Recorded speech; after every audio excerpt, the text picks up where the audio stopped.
اللہم صلی علی سیدنا مولانا محمد مبارک وسلم۔ میں ایک گناہ گار شخص ہوں اور بندے ناچیز علم کے اعتبار سے بھی کمزور ہے، لیکن ایک مشورہ میرا ہے جو عام طور سے میں بات نہیں بولا کرتا ہوں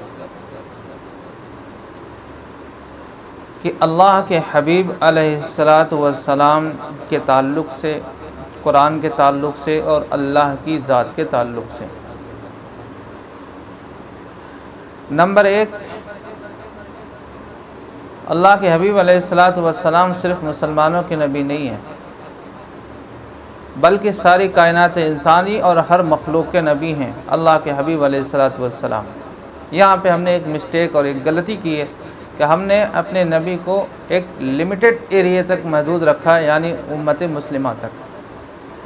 اس کی وجہ یہ رہی کہ ہم نے اللہ کے حبیب علیہ السلام کے اخلاق کو، آپ کی سیرت کو، آپ کی تجارت کو، آپ کی معاشرت کو اور لوگوں سے ملنے جلنے کے جو طریقے ہیں ان طریقوں کو چھوڑا کہ ہم لوگوں کو یہ بتاتے ہیں کہ اللہ کے حبیب علیہ السلام کی زندگی یہ ہے، تجارت یہ ہے، معاشرت یہ ہے، ملنا جلنا اس اعتبار سے تھا۔ تو یہ سب کچھ ہم نے چھوڑا، اس لیے ہم لوگوں کو یہ پیغام نہیں پہنچا پا رہے۔ ہم نے یہ سمجھا کہ مسلمانوں کے صرف نبی ہیں، نہیں۔ اللہ سبحانہ وتعالیٰ قرآن کریم کے اندر ارشاد فرماتا ہے، اِنَّا أَرْسَلْنَاكَ بِالْحَقِّ بَشِيرًا وَنَذِيرًا وَدَاعِيًا إِلَى اللَّهِ بِإِذْنِهِ وَسِرَاجًا مُنِيرًا۔ ہم نے آپ صلی اللہ علیہ وسلم کو نبی بنا کر بھیجا، خوشخبری دینے کے لیے، ڈرانے کے لیے اور اللہ کی طرف لوگوں کو بلانے کے لیے۔ وَمَا أَرْسَلْنَاكَ إِلَّا رَحْمَةً لِلْعَالَمِينَ۔ ہم نے حضور پاک علیہ السلام کو بھیجا ہے سارے عالموں کے لیے، ساری کائنات کے لیے بھیجا ہے۔ تو یہ صرف نبی صرف امت مسلمہ کے نہیں ہے، بلکہ ہر ایک مخلوق کے نبی ہیں اللہ کے حبیب علیہ السلام۔ وَمَا أَرْسَلْنَاكَ إِلَّا كَافَّةً، ہم نے سب کے لیے نبی بنا کر کے بھیجا۔ قُلْ يَا أَيُّهَا النَّاسُ إِنِّي رَسُولُ اللَّهِ إِلَيْكُمْ جَمِيعًا، ہم نے تم سب کے لیے پیغمبر بنا کر کے بھیجا ہے۔ تو اللہ کے حبیب علیہ السلام کو جو بھیجا گیا ہے وہ ساری کائنات انسانی اور ہر مخلوق کے لیے نبی بنا کر کے بھیجا گیا۔ پھر ہم نے سمجھا کہ قرآن صرف مسلمانوں کی کتاب ہے اور اس کو صرف تلاوت تک کے محدود رکھا، یا قرآن میں یا دکان کے اندر جو برکت ہے دکان کے لیے استعمال کیا، یا اپنے کسی نجی کام کے لیے اس کو استعمال کیا اور اس کو وہیں تک محدود رکھا، دکان تک محدود رکھا، قرآن خوانی تک محدود رکھا، یا اس کو تلاوت تک محدود رکھا۔ یہ بھی بہت بڑی بات ہے کہ تلاوت ہو جاتی ہے، یہ بھی بہت بڑی بات ہے کہ قرآن کے نام سے ہی دکان کے نام سے ہی قرآن کو کھول لیا جاتا ہے، تلاوت کر لی جاتی ہے۔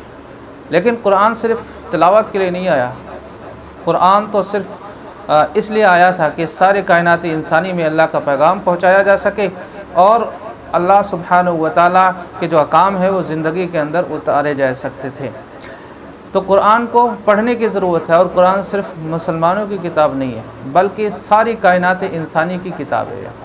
اللہ سبحانہ وتعالیٰ فرماتا ہے، ہدی للمتقین، یہ ہدایت کی کتاب ہے اللہ سے ڈرنے والوں کے لیے۔ ہوا شفاء للناس، یہ شفا کی کتاب ہے، للناس، سب کے لیے، تمام لوگوں کے لیے، اس میں کسی کی قید نہیں ہے، یہ صرف مسلمانوں کی کتاب نہیں ہے، سب کی کتاب ہے۔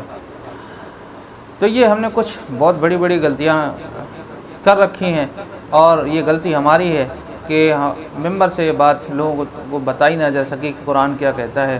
قرآن میں وَتُصْلِحُ بَيْنَ النَّاسِ، لوگوں کو صلح کرانے کے لیے بولا گیا، زندگی کیسے گزارنی ہے، تجارت کیسے گزارنی ہے، حساب کتاب کیا کرنا ہے، یہ سب کچھ قرآن کے اندر موجود ہے، لیکن یہ پتہ جب چلتا جب ہم قرآن کو پڑھتے۔ تیسری غلطی یہ کی کہ اللہ کو ہم نے صرف اپنی ذات تک محدود رکھا کہ اللہ صرف مسلمانوں کا ہے، اور جو دوسرے مذہب یا دین کے خدا ہیں وہ دوسرے نام سے جانے جاتے ہیں۔ ایسا نہیں، اللہ ایک عربی لفظ ہے جس کو انگلش میں گاڈ بھی کہا جاتا ہے اور فارسی میں خدا کہا جاتا ہے۔ تو اللہ صرف مسلمانوں کا نہیں ہے، اللہ ساری کائنات کا رب ہے۔ وہ ساری کائنات کو پالنے والا ہے، وہ ساری کائنات کو کھلاتا اور پلاتا ہے۔ یہی تقریباً ہر مذہب کی کتاب میں لکھا ہوا ہے کہ ہر ایک کو کھلانے والے صرف جو ذات ہے وہ ایک ذات ہے، جس کو ہم عربی میں کہتے ہیں اللہ۔ اور عربی زبان صرف مسلمانوں کی زبان نہیں ہے۔ جب یہ قرآن نازل ہوا تھا تو وہاں پہ عیسائی بھی تھے، یہودی بھی تھے، مشرکین بھی تھے، تمام مذاہب کے لوگ موجود تھے۔